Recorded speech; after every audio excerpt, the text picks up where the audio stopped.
It's me, Musumi.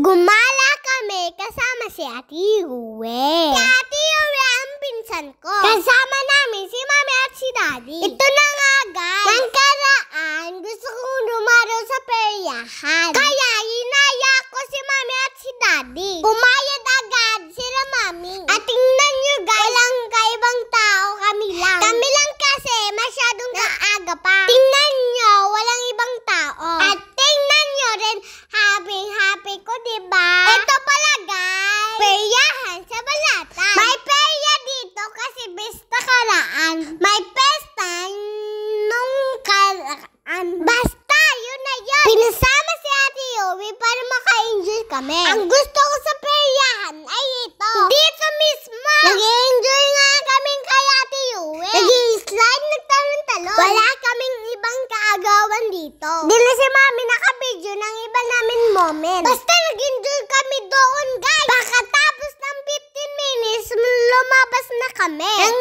bilis ng oras. Gusto ko po sana maglaro pa guys eh. Kaso pinalabas na kami. Ito naman ang sunod namin ginawa.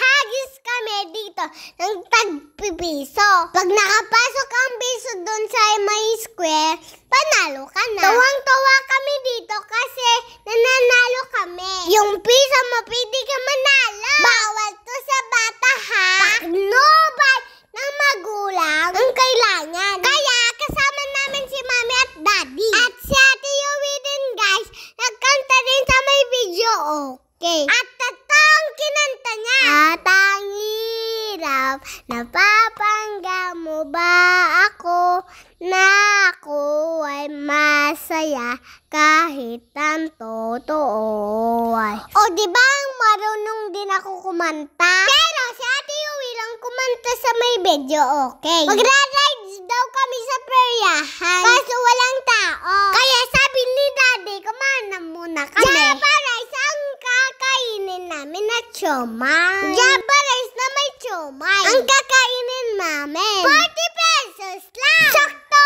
gutom na kami. May napuga mo magkaon. Masiram po pala nakakaunon na mo. Masiram po akaunon sa di sentro. Uhay ko na sabi ni Ate Yue.